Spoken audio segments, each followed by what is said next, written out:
আমাদের আকাশ, এই পুরো আকাশ, আমার কথা রাগ করে না, আমি কারো দুশ্মন না, জাস্ট আমি আমার জায়গা থেকে অ্যাজ এ নাগরিক কথা বলছি। আমাদের দেশের আকাশ সুরক্ষিত না, সুরক্ষিত না, 100% সুরক্ষিত না। আপনাদের কোনো খবরই নাই। ও শত শত পারমাণবিক অস্ত্র তৈরি করে রেখে দিয়েছে, বাংকার তৈরি করা আছে, বাংকার, যে অচিরেই যদি সারা বিশ্ব জুড়ে একটা তৃতীয় বিশ্বযুদ্ধ লেগে যায় এবং পারমাণবিক অস্ত্র প্রয়োগ করা শুরু হয়, ও যেন বাংকারের নিচে, মাটির নিচে 100 ফিট, 200 ফিট, 300 ফিট, 500 ফিট নিচে গিয়ে লুকাতে পারে। কি একটা অবস্থা! আমরা পড়ে আছি এখনো কলা নিয়ে। কলা মানে রাস্তাঘাটে আমরা বের হব হনুমানের মূর্তি নিয়ে, বানরের মূর্তি নিয়ে, দেখেন নাই? সাপ নিয়ে, ব্যাঙ নিয়ে, পেঁচা নিয়ে। এগুলো হচ্ছে আমাদের সায়েন্স অ্যান্ড টেকনোলজি, প্রযুক্তির অগ্রগতি, তাই না ভাই? আজ পর্যন্ত আমরা কয়টা অ্যাপস তৈরি করতে পারলাম, কয়টা সফটওয়্যার তৈরি করতে পারলাম, কয়টা মিসাইল তৈরি করতে পারলাম।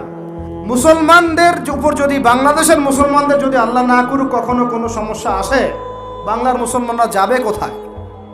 চতুর্দিক থেকে বেষ্টিত আছে। আর আমাদের উপর যদি আল্লাহ না করুক কোনো সমস্যা আসে, আমরা যাব কোথায়?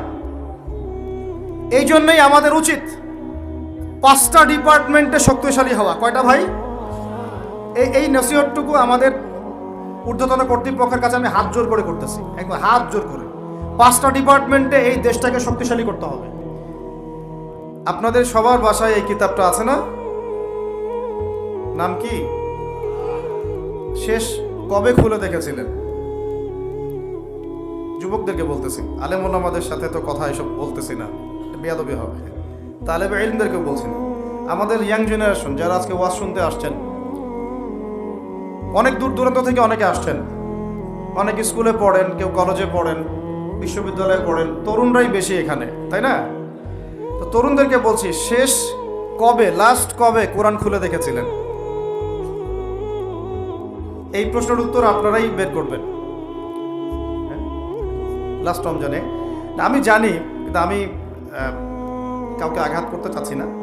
আপনারা নিজেরাই চিন্তা করবেন লাস্ট কবে আপনি কোরআন খুলে দেখেছেন। ভিডিওটি ভালো লাগলে আমাদের চ্যানেলটি কত মিনিট আগে, লাস্ট কত মিনিট আগে আপনি হোয়াটসঅ্যাপ চেক করেছেন, টেলিগ্রাম চেক করেছেন, মেসেঞ্জার চেক করেছেন, আর ফেসবুকে ঢুকেছেন? লাস্ট কত মিনিট আগে বলেন, অনেস্টলি বলেন। 10 মিনিট, আধা ঘন্টা, 1 ঘন্টা, বা এই ওয়াজে আসার আগেও, বা এখনো অনেকে হয়তো ঢুকে বসে আছেন। এই তো এই অবস্থা যদি এই জাতির হয়, এবার শক্ত কথাটা শুনেন, এই অবস্থা যদি এই তরুণ প্রজন্মের হয়, আল্লাহর কসম, আল্লাহর কসম করে বলতেছে, আল্লাহর কসম, আমরা আল্লাহকে চিনি, এই প্রজন্মের হাতে আল্লাহ পাক বাইতুল মুকাদ্দাসের বিজয় দিবেন না। আপনারা 1000 মাহফিল করেন, কিচ্ছু করতে পারবেন না, কিচ্ছু করতে পারবেন না আপনারা। এই যদি হয় হালত, এই যদি হয় সুরত আমাদের ইয়াং জেনারেশনের, যে এই 10 মিনিট আগে আপনি ফেসবুক খুলেছেন, কিন্তু লাস্ট রমজানে কোরআন খুলেছিলেন, 5 মাস আগে খুলেছেন, মায়ের ইন্তেকালের দিন খুলেছেন, বাবার 40-এর দিন খুলেছেন, বা 7 দিন হয়ে গেছে কোরআন খুলছেন, আর খোলেন না, দেখেন না। এই অবস্থা যদি হয়, কোরআন থেকে যদি মানুষের অবস্থা এত দূরে হয়, এই জাতির হাতে আল্লাহ পাক কোশ্চিন কালেও বিজয় দিবে না। আমরা আল্লাহকে চিনি, আল্লাহ পাক বিজয়ের শর্ত দিয়ে দিয়েছেন, আল্লাহ পাক বিজয় দিবেন এটা বলে দিয়েছেন, কিন্তু বিজয়ের শর্ত দিয়েছেন। আল্লাহ পাক একটা সূরাতে বলছেন যে ওয়ালা তাহিনু বা'দা আউযু বিল্লাহি মিনাশ শাইতানির রাজিম। আমার গলার অবস্থা একটু খারাপ, এই জন্য কথা বলতে একটু কষ্ট হচ্ছে, শুনতে পাচ্ছেন আপনারা কি? ওয়ালা তাহিনু, তোমরা হীনবল হয়েও না। কাদেরকে বলছেন? আমাদেরকে বলছেন, তোমরা হীনবল হয়েও না। হীনবল বুঝেন, মানে দুর্বল হয়েও না। ওয়ালা তাহজানু, দুশ্চিন্তা করো না, টেনশন করো না, উদ্বিগ্ন হয়েও না। ওয়া আনতুমুল আ'লাউনা, তোমরাই বিজয়ী হবে। তোমরাই কি হবে? ইন কুনতুম মুমিনিন, যদি প্রকৃত মুমিন হও তবেই। বুঝতে পারলাম ভাই? আল্লাহ কে বলছেন? আমাদের সৃষ্টিকর্তা, আমাদের পালনকর্তা, আমাদের রিজিক দাতা, আমাদের বিধানদাতা, এই মহাবিশ্বের স্রষ্টা। পুরো মহাবিশ্ব আল্লাহ পাকের আইনে চলে, পৃথিবী বাদ দিয়ে। বলেন পৃথিবী বাদ দিয়ে কেমন করে? দুনিয়াতে মানুষ আল্লাহ পাকের বিধান মানে না, পুরো মহাবিশ্ব মানে। বুঝতে পারতেছি না? এই দুনিয়াতে এই পুরো মহাবিশ্বের কোটি কোটি গ্যালাক্সি, গ্রহ, নক্ষত্র, তারা, প্রত্যেকটা জায়গায়, মানে এমনকি একটা গাছের পাতাও আল্লাহ পাকের হুকুম ছাড়া, তাসবিহ ছাড়া চলে না। শুধু মানুষ হতভাগা একটা প্রাণী, যে আল্লাহর জমিনে থেকে, আল্লাহর খেয়ে, আল্লাহর পরে, আল্লাহর বাতাস থেকে শ্বাস নিয়ে, আল্লাহর দেওয়া পানি পান করে, আল্লাহ পাকের দেওয়া অর্থ, সম্পদ, রিজিক, স্ত্রী, সন্তান সব ভোগ করে আল্লাহরই জমিনে আল্লাহ বিরোধী আইন চালু করে দিয়েছে। এই মানুষই একটা হতভাগা প্রাণী আছে। মন খারাপ করেন না, আমার কথা রাগ করেন না, এগুলো বাস্তব। আর আমার দিকে তেড়ে এসে কোনো লাভ নাই, কারণ এটা হচ্ছে অকাট্য সত্য কথা যে আমরা আল্লাহ পাকের জমিনে আল্লাহর খেলাফতের দায়িত্ব পালন করছি না। আমরা আল্লাহ পাকের জমিনে আল্লাহর নিয়ামতগুলো ভোগ করে আল্লাহ বিরোধী অপশক্তির স্বার্থ রক্ষা করছি। না হলে বাংলাদেশের মতো জায়গায় একটা 90% মুসলিমের দেশে কেউ সুদভিত্তিক ব্যাংকিং সিস্টেম চালু করতে পারে, মদের বার চালু করতে পারে, জেনার লাইসেন্স দিতে পারে, পতিতালয় লাইসেন্স প্রাপ্ত হয়, কখনো ওই যে যাত্রা পালা গান, ঢাক ঢোল, ডুগি তবলা বাজতেছে, কেউ প্রতিবাদও করতে পারে না। করতে গেলে তাকে বলা হয় সে মৌলবাদী, সে সন্ত্রাসী, সে জঙ্গি, উগ্রবাদী। তো আমরা যদি আল্লাহ পাকের জমিনে আল্লাহর খেয়ে, আল্লাহর পরে, আল্লাহ পাকের সব নিয়ামত ভোগ করে এই যদি হয় আমাদের অবস্থা, তাহলে আমাকে আপনি বলেন যে আল্লাহ পাকের কি বয়ে গেছে যে আমাদের হাতে আল্লাহ পাক এই দুনিয়াতে বিজয় দিবেন? আর কোনো জাতি নাই? পুরো মহাবিশ্বে সবাই আল্লাহর হুকুম মেনে চলে। সূরা বনী ইসরাঈল পড়েন, এমন কোন সৃষ্টি নাই আল্লাহ পাকের যে আল্লাহর তাসবিহ পাঠ করে না। শুধু মানুষই হতভাগা একটা সৃষ্টি। আমরা, আল্লাহ মাফ করেন আমাদেরকে, নামাজও পড়ে না। কি করে না?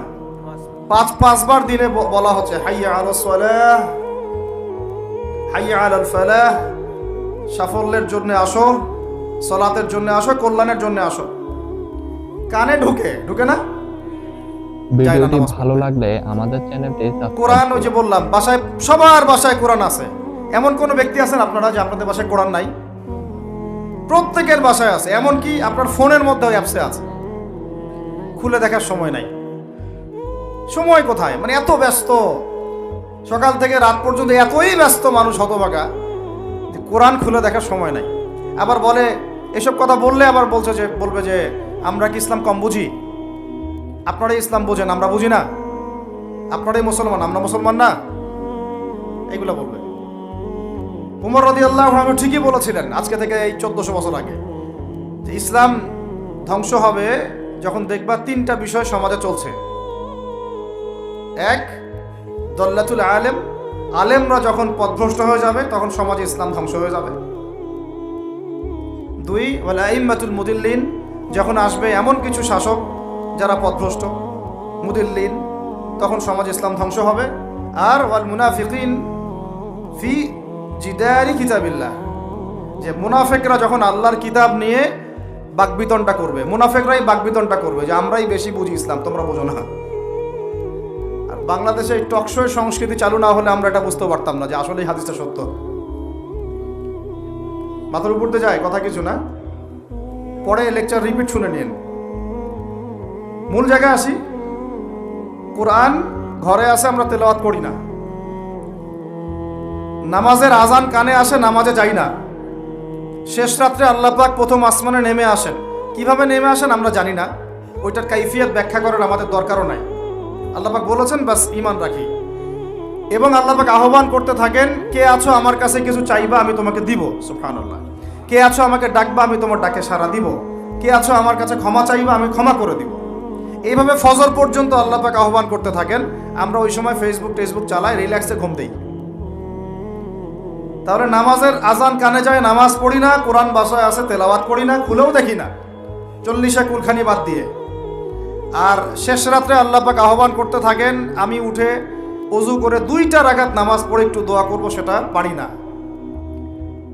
এই আমি আবার যখন দিনের বেলায় এলেম শিখতে যাই, এমন জায়গায় এলেম শিখতে যাই যেখানে নারী পুরুষ একাকার অবস্থা, ফ্রি মিক্সিং। আমি এমন এলেম শিখতে চাই যে এলেমটা আমাকে 20 বছরে 20টা সূরাও শেখায় না, 20টা হাদিস আপনার মুখস্থ নাই। আমি চ্যালেঞ্জ করতেছি আপনাকে, 20টা হাদিস আপনি দাঁড়ায় বলেন, ছোট ছোট হাদিস খালি। যেমন عن أمير المؤمنين عمر بن الخطاب رضي الله عنه قال قال رسول الله صلى الله عليه وسلم إنما الأعمال بالنيات وإنما لكل امرئ ما نوى فمن كانت هجرته إلى الله ورسوله فهجرته إلى الله ورسوله ومن كانت هجرته إلى الدنيا يصيبها أو امرأة يتزوجها فهجرته إلى ما هاجر إليه। এরকম ছোট্ট ছোট্ট আপনি আমাকে 20টা হাদিস শুনান। যারা 20 বছর পড়াশোনা করেছেন জেনারেল লাইনে, দাঁড়ান দেখি কার সাহস আছে। এই হচ্ছে আপনাদের শিক্ষার অবস্থা। তারপরে আপনি আবার যখন চাকরি ক্ষেত্রে যান, ঘুষ ছাড়া আপনার চাকরি হচ্ছে না। এই হলো অর্থনৈতিক জীবনের অবস্থা। আবার চাকরি, ব্যবসা, বাণিজ্য যাই করছেন, এর মধ্যে ম্যান্ডেটরি মাস্ট বি সুদ আছে। কি আছে? এই মাপে কম দেওয়া তো আছেই, অন্যের সম্পদ আত্মসাৎ তো আছেই, পণ্যে ভেজাল দেওয়া তো আছেই, তারপরে সিন্ডিকেট তো আছেই, যেটার দাম এখন এই রজবের, আজকে কয় তারিখ? রজবের 14-15 হবে না? তো এই রজবের 14-15-তে যে পণ্যের দাম 200 টাকা, 1.5 মাস পরেই সে পণ্যের দাম হবে 400 টাকা। এই হলো অর্থনৈতিক জীবনের অবস্থা। আর সুদের সাথে সম্পৃক্ত না হলে তো আমাদের ঘুম হচ্ছে না। বাংলাদেশের 64,000 গ্রাম বাংলা বলি না আমরা, 64,000 গ্রাম বাংলায় একাধিক সুদী এনজিও আছে। সবাই সুদী কারবার করতেছে। আমাদের মা বোনরাও ওখানে সমিতিতে নাম লেখাচ্ছে, আমরাও নাম লিখাইছি অনেকে। কিস্তি শোধ করতে হচ্ছে, জমি বন্ধক রাখো, বাছুর বন্ধক রাখো, গরু বন্ধক রাখো। শেষমেশ ধনীরা ধনী হচ্ছে, গরিবরা গরিব হচ্ছে। কারণ আল্লাহ পাক এই কিতাবের মধ্যেই বলেছেন, সূরা বাকারার শেষের দিকে আছে যে ইয়া আইয়ুহাল্লাযীনা আমানু, হে মুমিনগণ, ইত্তাকুল্লাহ, আল্লাহকে ভয় করো, ওয়া যারু মা বাকিয়া মিনার রিবা, সুদ ছেড়ে দাও, ইন কুনতুম মুমিনিন, যদি মুমিন হয়ে থাকো, ওয়া ইন লাম তাফআলু, সুদ যদি না ছাড়ো, ফাআযানু বিহারবিন মিনাল্লাহি ওয়া রাসূলিহি, আল্লাহ এবং তার রাসূলের সাথে যুদ্ধের ঘোষণা শুনে নাও। আয়াত বুঝলেন? আয়াতটা কি বুঝলেন? আল্লাহ পাক বলছেন যারা সুদ খায় বা সুদ না ছাড়ে, এরা আল্লাহ এবং তার রাসূল মুহাম্মদ সাল্লাল্লাহু আলাইহি ওয়াসাল্লামের বিরুদ্ধে অস্ত্র নিয়ে দাঁড়ায় আছে। তো আপনার আমার কল্যাণ হবে না ভাই দুনিয়ায়? পরকালে কল্যাণ হবে না? আমরা হাউজে কাউসারের পানি তো পাবো ইনশাআল্লাহ, আমরা কবরের উত্তর তো দিতে পারবো ইনশাআল্লাহ। আমাদের জন্য নবী সাল্লাল্লাহু আলাইহি ওয়াসাল্লাম সুপারিশ তো করবেন ইনশাআল্লাহ। সুপারিশ তো নবীজি করবেন, এটা ঠিক আছে, এটা তো ঠিক আছে। কিন্তু কোরআনে যে আল্লাহ পাক বললেন যে সুদ যদি তোমরা না ছাড়ো, তাহলে জেনে রেখো তোমরা আল্লাহ এবং তার রাসূলের বিরুদ্ধে যুদ্ধ করতেছো। এখন এটা আমরা কিভাবে আল্লাহ পাককে বুঝ দিব? দুনিয়াতে না বুঝ দিলাম, দুনিয়াতে হয়তো কারো ক্ষমতা আছে, জবানটা বন্ধ করে দিল, এই কথা বলতে পারবেন না, চুপ একদম। সম্ভব কিনা?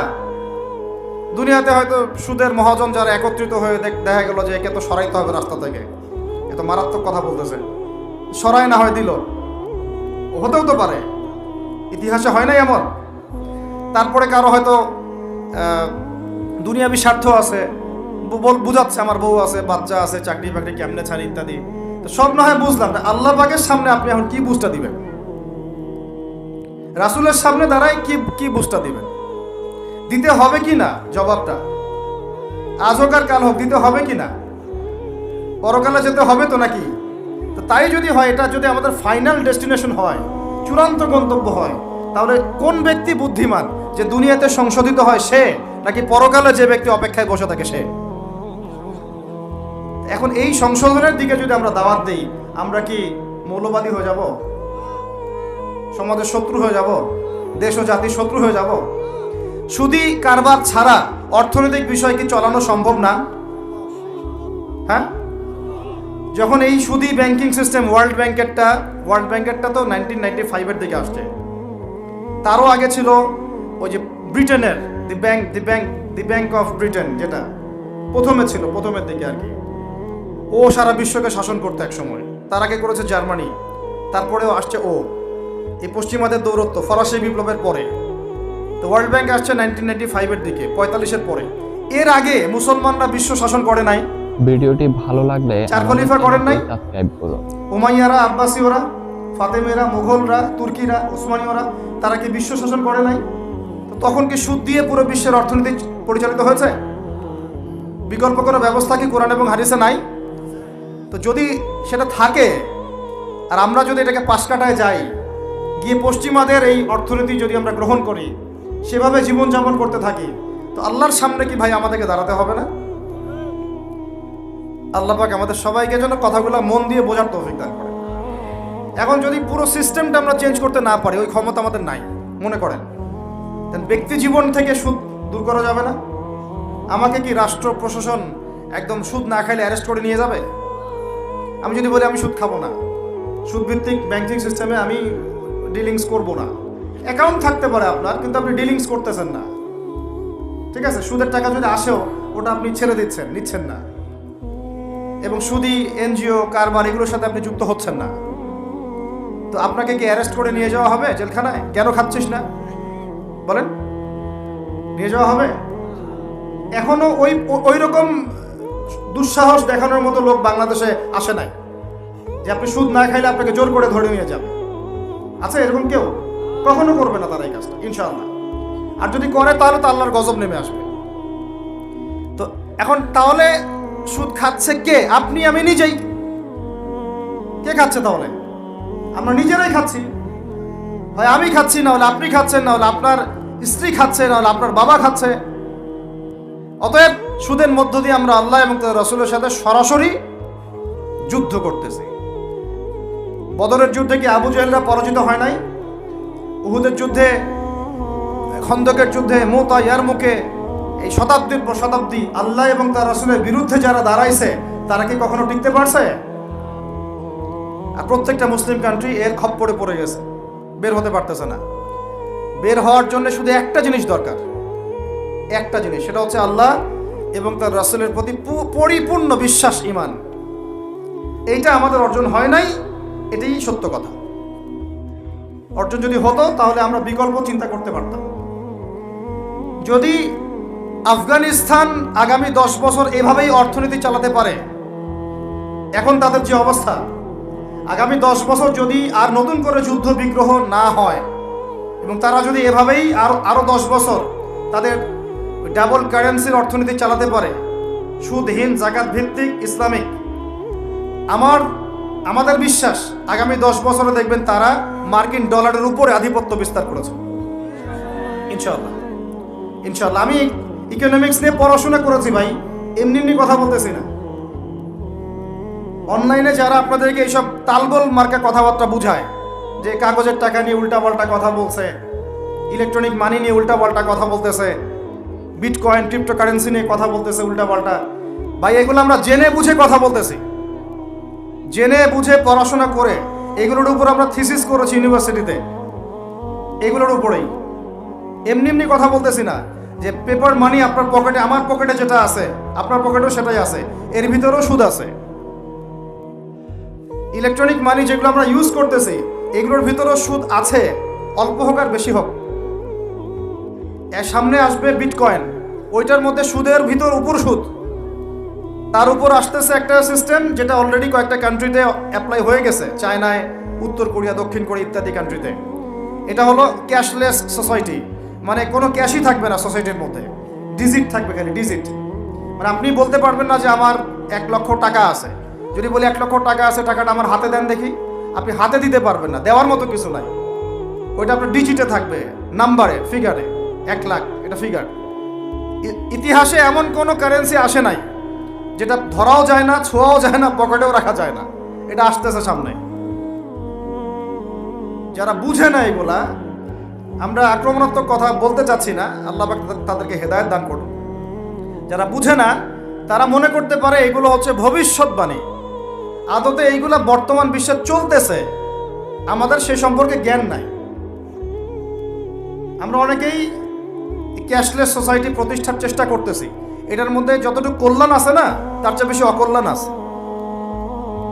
যখন আমরা একটা জিনিস চালু হয়ে যায় তখন সবাই কিন্তু প্রতিবাদ করি না, যখন চালু হয়ে যায় তারপরে ওরা যখন ইসলাম বিরোধী এজেন্ডা বাস্তবায়ন করে তখন আমাদের টনক নড়ে। এবং শেষে গিয়ে ভিডিওটি ভালো লাগলে একদম আমাদের চ্যানেলটি কি বলে ওটাকে, সাবস্ক্রাইব করুন। মাঝপথে গিয়ে যখন দড়িয়ে যখন নৌকা ডোবা শুরু করে তখন আমাদের হুঁশ ফিরে, আরে কি হচ্ছে। তো আল্লাহ পাক আমাদেরকে বিজয় দিবেন, এটা প্রতিশ্রুতি দিয়েছেন।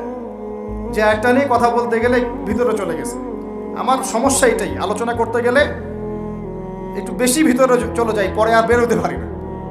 আপনারা কি আলোচনা বুঝতে পারতেছেন? আল্লাহ পাক আমাদেরকে প্রতিশ্রুতি দিয়েছেন যে তোমরা দুশ্চিন্তাগ্রস্ত হয়েও না, তোমরা টেনশন করো না, ভয় পেও না, হীনবল হয়েও না, আনতুমুল আ'লাউনা, তোমরাই বিজয়ী হবে এই দুনিয়াতে এবং আখিরাতে, তোমরাই বিজয়ী হবে ইন কুনতুম মুমিনিন, যদি প্রকৃতপক্ষে মুমিন হয়ে থাকো। আমাকে বলেন, যারা আজান শুনেও নামাজে যায় না, এরা কি মুমিন? বলেন। আপনি মনে করছেন আমি জুমার নামাজ তো পড়ি, ঈদের নামাজ তো পড়ি। এমনও হতভাগা মানুষ আছে পৃথিবীতে যাদের নামাজ প্রথমবার তারা নামাজ পড়ে জানাজার নামাজ, আছে না ভাই? আল্লাহ পাক আমাদের সবাইকে 5 ওয়াক্ত নামাজি হওয়ার তৌফিক দান করেন, এবং কাজা নামাজ অনেকের আছে, আল্লাহ পাক সেগুলো আদায় করার তৌফিক দান করেন। আপনারা যখন হজ উমরা সফরে যাবেন, বেশি বেশি সেখানে নামাজ পড়বেন, কারণ ওখানে 1 রাকাত নামাজ হারাম শরীফে পড়লে 1 লক্ষ রাকাতের নেকি হয়, আর মদিনা মুনাওয়ারায় পড়লে, মানে হারামে পড়লে 1000 নেকি হয়। আর এই দুইটা আমরা খুব ভালো জানি, মিম্বরে আলোচনা হয় খুব, মাশাআল্লাহ, তাই না? তো নসিহত হচ্ছে ওখানে গিয়ে আমরা বেশি বেশি নামাজ পড়বো, নফল নামাজ, ঠিক আছে? কাজা নামাজগুলো হিসেব করে আদায় করার চেষ্টা করবো ইনশাআল্লাহ। তবে হাদিসে আরেকটা জায়গা আছে, ওইটা আমরা ভুলে গেছি। আরও একটা মসজিদ আমাদের আছে ভাই, যেখানে 2 রাকাত নামাজ পড়লে জীবনের সব গুনাহ মাফ হয়ে যায়। ওইটা আমাদের পাঠ্যপুস্তকে নাই, আমাদের চেতনায় নাই, আলোচনায় নাই, মিম্বরে নাই, খুতবায় নাই। সেই মসজিদ কোথায়? এমন একটা জামা আমাদেরকে করতে হবে যার একজন নেতা থাকবে, একটা নেতা, একদম সামি'না ওয়া আতা'না, শুনলাম মানলাম, এমন নেতা। এত ইখতিলাফ, এত বিভক্তি চলবে না। মানে বিভক্তি, ইখতিলাফ থাকতে পারে মাসলা মাসাইলের ব্যাপারে, ফিকহি ব্যাপারে, কিন্তু এই এত দলীয় বিভক্তি থাকা যাবে না। এক টেবিলে আলেমদেরকে বসতেই হবে। আলেমরা যদি এক টেবিলে না বসে ঐক্যের দৃষ্টান্ত স্থাপন না করতে পারে, জনগণ ঐক্যবদ্ধ হতে পারবে না। বাংলাদেশের সবচেয়ে বেশি দরকার এখন ওলামায়ে কেরামের ঐক্য। আমরা যারা ছোটরা আছি, আমাদের মূল কাজ এখন এইটাই, আমরা এটাই ফিকির করি কিভাবে আলেমদেরকে একটা জায়গায় বসানো যায়। আলেমরা যদি ঐক্যবদ্ধ হতে পারেন, জনগণ একদিকে ফোকাস করে চলতে পারবে ইনশাআল্লাহ। এবং তাদের মধ্যে যদি একজন আমির নিযুক্ত করা হয় এবং তার কথা যদি আমরা সুরাভিত্তিক মেনে চলি, ইনশাআল্লাহ বাংলাদেশ কেন, পুরা বিশ্বে দিন কায়েম করা সম্ভব। আমরা এই দিক থেকে আমরা মোটামুটি 20-30 বছর পিছায় আছি এখনো, বুঝতে পারছেন না আমার কথা? এই দিক থেকে দেখেন, আল্লাহ নবী সাল্লাল্লাহু আলাইহি ওয়াসাল্লাম মক্কাতেও সাহাবীদের মধ্যে কখনো বিভক্তি হতে দেন নাই। একজন নেতা, তার আন্ডারে সব সাহাবীরা বায়াত করে আছেন হাতে হাত রেখে, ব্যাস যা বলবেন তাই, ডানে যাইতে বলে ডাইনে, বামে যাইতে বলে বামে। মার খাচ্ছেন, যদি নবীজি বলেন হিজরত করে চলে যাও, হিজরত করে চলে গেল আবিসিনিয়ায়, তাই না? আর যদি নবীজি বলেন সবর করো, সাবরান আলা ইয়াসির ফাইন্নামা ওয়াইদাকুমুল জান্নাহ, সবর করো, তোমাদের জন্য জান্নাত, সবর করতেছেন, মার খাচ্ছেন, তাও কোনো কথা বলতেছেন না। এইরকম সামি'না ওয়া আতা'নার জেনারেশন না থাকলে দিন কায়েম হয় না, যেটা আমাদের বিগত 50 বছর আমরা করতে পারি নাই, এটাই সত্য কথা। এটা করার জন্য সবার আগে আমাদের মনের হিংসা দূর করতে হবে। কি দূর করতে হবে? মনের হিংসা দূর করতে হবে, মনের অহংকার দূর করতে হবে, নিজেকে ছোট মনে করা শিখতে হবে। আমি ছোট মানুষ, বড়রা যে দায়িত্ব দিবেন সেটা পালন করব, আলেম ওলামার সহবতে থাকবো, তাদের পরামর্শ চলবো, আমাকে যেভাবে গাইড করেন সেভাবে চলবো, যখন যে দায়িত্ব আসবে সেটা পালন করব। চিন্তা এরকম না থাকলে আপনি চলতে পারবেন না, বিদ্রোহী হয়ে যাবেন তখন। বেয়াদবি, এই যে প্রথম একটা কথা বলছি, বেয়াদবি। আমরা অনেকেই বড় বড় বরেণ্য আলেমদের সাথে বেয়াদবি করছি, তাদের মানিজ্য হানি করছি। অনলাইনে লাইভে চলে আসলাম, একটা কথা বলে দিলাম, একটা পোস্ট দিয়ে দিলাম, ভাবছি আমি ইসলামের বড় উপকার করে ফেললাম। আদতে আমি বিশৃঙ্খল একটা অবস্থা ছিল, আরো বিশৃঙ্খলতা বাড়ালাম। আমি কাছাকাছি তো আনতেই পারলাম না। আমাদের চ্যানেলটি সাবস্ক্রাইব কিছু মানুষের কাজ দেখলে মনে হচ্ছে যে তাদের একটাই কাজ। কি একটাই কাজ? অনলাইনে একটা একটা করে আলেম, একটা একটা করে বক্তা, একটা একটা করে দায়ীর নাম ধরে ধরে সমালোচনা করা। এটা করে আপনি দিনের কি উপকারটা করতেছেন? এই কাজগুলো করে আপনি দিনের কোন জায়গায় খেদমতটা করতেছেন বলেন? এতে করে মানুষের দিন সম্পর্কে, সেই আলেম সম্পর্কে, সেই বক্তা সম্পর্কে, সেই ওস্তাদ সম্পর্কে, সেই ইসলামী দল সম্পর্কে কি ভালো ধারণা সৃষ্টি হচ্ছে না খারাপ? আমরা যদি প্রশ্ন করি যে আপনি নিজের চেহারাটা একটু আয়নায় দেখেন না, আপনার ভিতরে কি কোনো দোষ নাই? আপনি কি এই উম্মার নেতৃত্ব দেওয়ার যোগ্যতা অর্জন করেছেন? কতগুলো কিতাব পড়েছেন? কি ডিগ্রি অর্জন করেছেন? কতটুকু সার্টিফিকেট অর্জন করেছেন? কতটুকু তাসকিয়া অর্জন করেছেন? কতটুকু আপনি নূর অর্জন করতে পারলেন? কতটুকু বাসিরা আছে আপনার? কয়টা মসজিদ করেছেন? কয়টা মাদ্রাসা করেছেন? কয়টা ইসলামিক সংগঠন করলেন? কয়টা কিতাব লিখলেন? কয়টা লেকচার দিলেন? আপনি নিজে কি করলেন দিনের জন্য? এই চিন্তাটা করা দরকার নাই যে আমি নিজে কি করলাম দিনের জন্য? ও কি করলো, ওর কি খেদমত, ওর কি দোষ, ওর কি ত্রুটি, এইগুলোর চর্চা আমরা ব্যস্ত হয়ে আছি এখন। এই একটা কারণে আমাদের ওলামায়ে কেরামদের মধ্যে ঐক্য হচ্ছে না, দুর্ভাগ্যজনকভাবে। কারণ আমরা একটা শ্রেণী আলেমদের ইজ্জত ধোয়ার পিছনে লেগে গেছি আর কি। একজন আলেম না একটা ভুল করছে ভাই, আলেম মানুষ তো, কেন বেয়াদবি করতে হবে আপনাকে? কেন আপনাকে একটা সেশন করতে হবে? কেন একটা এটা করতে হবে, সেটা করতে হবে? চুপ করে থাকেন আপনি। পারলে তার সাথে আপনি পার্সোনালি দেখা করেন, তার কাছে যান, তার কথার পিছনের কারণটা খুঁজে বের করার চেষ্টা করেন। ইসলামের খেদমত এগুলো হচ্ছে না, তো ওইদিকে যেতে চাচ্ছি না। একটা রিকোয়েস্ট করবো আপনাদেরকে যে আমরা সবাই একটা দায়িত্ব কাঁধে নেই, যে এই উম্মতকে বিজয়ী করার জন্য আমারও কিছু দায়িত্ব আছে। আপনার দায়িত্ব নেই ভাই? আপনি আয়নার সামনে আজকে রাত্রে দাঁড়ায় অনেস্টলি সততার সাথে দাঁড়াবেন। দাঁড়ায় আপনার চেহারা আয়নায় দেখবেন, দেখে চিন্তা করবেন যে আসলে আমি আজ পর্যন্ত এই উম্মাকে কি দিয়েছি। বলেন তো কি বললাম ভাই? আয়নার সামনে দাঁড়ায় কি বলবেন? আমি আদনান, আমি আব্দুর রহমান, আমি আব্দুর রহিম, আমি অমুক, আমি তমুক, আমি ইসলামকে, উম্মাকে, আল্লাহকে, রাসূলকে কি দিয়েছি এই পর্যন্ত। যদি আপনার মনের মধ্যে সততা থাকে, জবাব ওই আয়নার তসবির আপনাকে দিয়ে দিবে। একটা উর্দু শের আছে, চেহারে তো আকসর ধোকা দেতি হ্যায়, সচ তো আইনা বলতি হ্যায়। মানে চেহারা তো বেশিরভাগ সময় ধোকা দেয় মানুষকে, সত্য কথা বলে আয়নার প্রতিবিম্ব। তো আল্লাহর ওয়াস্তে নিজের আত্মসমালোচনা করি, আমরা উম্মাকে কি দিলাম এটার ফিকির করি। এখন যদি উত্তর আসে যে আমি অনেক দিয়েছি উম্মাকে, আমি একদম কামেল হয়ে গেছি, তাহলে বুঝবেন আপনার মধ্যে ইবলিসের চরিত্র আসছে। ইবলিসই বলতে পারে যে আমি সবার চেয়ে শ্রেষ্ঠ। ওই যে বলে নাই, আনা খায়রুম মিনহু, আমি আদমের চেয়ে শ্রেষ্ঠ। খলাকতানি মিন নার, আমাকে আগুন দিয়ে সৃষ্টি করেছেন। খলাকতাহু মিন তিন, তাকে মাটি দিয়ে সৃষ্টি করেছেন। এই কেবার যদি চলে আসে, বুঝবেন আপনি ধ্বংস হয়ে গেছেন। ফেরাউন বলেছিল আনা রব্বুকুমুল আ'লা, আমি তোমাদের মহান রব। নাউযুবিল্লাহ। আর একজন আল্লাহর বান্দা খালি বলবে আল্লাহুম্মা ইজআলনি ফি আইনি সগীরা ওয়াজআলনি ফি আ'য়ুনিন নাসি কাবীরা। আল্লাহ তুমি আমাকে নিজের চোখে ছোট বানায় দাও, আর অন্য মানুষের চোখে আমাকে বড় বানায় দাও। আমিন। আত্মসমালোচনা করতে হবে কিনা ভাই?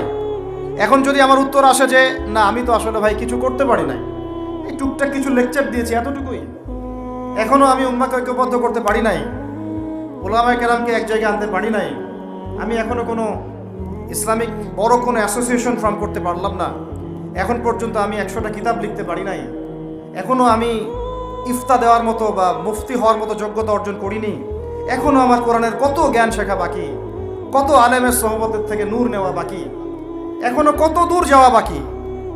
এই চিন্তাগুলো যদি মনের মধ্যে আসে, তখন দেখবেন রাতে আপনার ঘুম হারাম হয়ে গেছে। তখন আপনার প্রচেষ্টা চলবে ইনশাল্লাহ কিভাবে এগুলো আপনি অর্জন করতে পারবেন। ওই গুটি কয়েক মানুষকে দিয়ে দিন কায়েম হবে ইনশাল্লাহ। আমার কথায় রাগ করলেন নাকি? একটু মন খারাপ করলে আল্লাহ পাক ওই ওসিলায় যদি আপনাকে আবার দিনের দিকে নিয়ে আসেন, আমার লেকচার ওয়াজ করা সার্থক। একটু আঘাত পাইলে আমি খুশি হব। ভিডিওটি ভালো লাগলে আমাদের চ্যানেলটি সাবস্ক্রাইব করুন। সরকার, প্রশাসন, আম জনগণ, আমাদের মা বোন, আপনারা, আমাদের পরের প্রজন্ম, কেউই আমাদের শত্রু না। আমাদের শত্রু বরং আমার বা আমাদের চেয়ে ভালো কোনো বন্ধুই নেই আপনাদের। আমার বা আমাদের চেয়ে ভালো কোনো বন্ধু নাই আপনাদের। যারা আছে এদের ব্যাপারে একটা স্টেটমেন্ট বলে দিই আমি, যে তুঝ জैसा दोस्त हो তো দুশ্মন কি কোই জরুরত নেই। ওইরকম বন্ধু যদি থাকে তাহলে দুশ্মনের কোনো দরকার হবে না। নিতে পারবেন তো? এই একটা নিতে পারবেন তো? আল্লাহ নেওয়ার তৌফিক দান করেন। কোরআনের কিছু আয়াত আছে সবাই নিতে পারে না। কোন কোন আয়াত আছে শুনলে মানুষ মনে করে যে কোরআন তো আমার জন্যই নাজিল হয়েছে, আর কোন কোন আয়াত আছে শুনলে মানুষ মনে করে এই আয়াতটা নাজিল করার কি দরকার ছিল। নাউজুবিল্লাহ। এখন এই যুগ চলতেছে, সব মানতে রাজি। কিসের পর্দা? পর্দার কি দরকার? সব মানি কোরআনের। যাকাত ভিত্তিক, কিসের যাকাত? যাকাত দেওয়ার কি দরকার? সব মানি। ভিডিওটি ভালো লাগলে আমাদের চ্যানেলটি সাবস্ক্রাইব করতে ভুলবেন না। আপনার কাছে কোন হুজুরের ওয়াজ সবচাইতে বেশি ভালো লাগে তা অবশ্যই কমেন্টে জানিয়ে যাবেন।